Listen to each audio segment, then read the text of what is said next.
First, I speak of some common desires. As mortal beings, we have some basic physical needs. Desires to satisfy these needs compel our choices and determine our actions. Three examples will demonstrate how we sometimes override these desires with other desires we consider more important. First, food. We have a basic need for food, but for a time that desire can be overridden by a stronger desire to fast. Second, shelter. As a 12-year-old boy, I resisted a desire for shelter because of my greater desire to fulfill a Boy Scout requirement to spend a night in the woods. I was one of several boys who left comfortable tents and found a way to construct a shelter and make a primitive bed from the natural materials we could find. Third, sleep.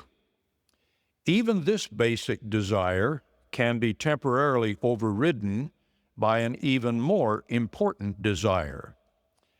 As a young soldier in the Utah National Guard, I learned an example of this from a combat-seasoned officer.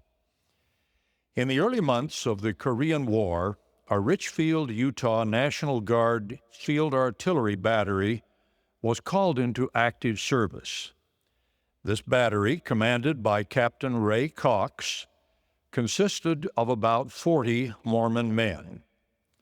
After additional training and reinforcement by reservists from elsewhere, they were sent to Korea, where they experienced some of the fiercest combat of that war.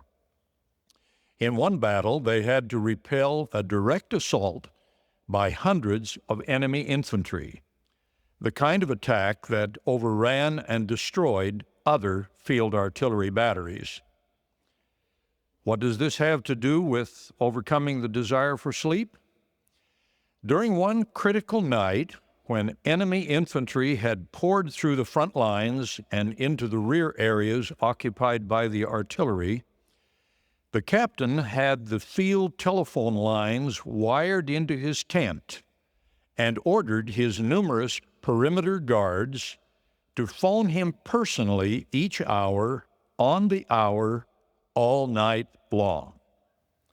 This kept the guards awake, but it also meant that Captain Cox had scores of interruptions to his sleep. "How could you do that?" I asked him. His answer shows the power of an overriding desire. "I knew that if we ever got home, I would be meeting the parents of those boys on the streets in our small town, and I didn't want to face any of them if their son didn't make it home because of anything I failed to do as his commander." End of quote. What an example of the power of an overriding desire on priorities and on actions. What a powerful example for all of us who are responsible for the welfare of others, parents, teachers, and church leaders. As a conclusion to that illustration, early in the morning following his nearly sleepless night, Captain Cox led his men in a counterattack on the enemy infantry. They took over 800 prisoners and suffered only 2 wounded. Cox was decorated for bravery, and his battery received a Presidential Unit Citation for their extraordinary heroism. And, like Helaman's stripling warriors, they all made it home.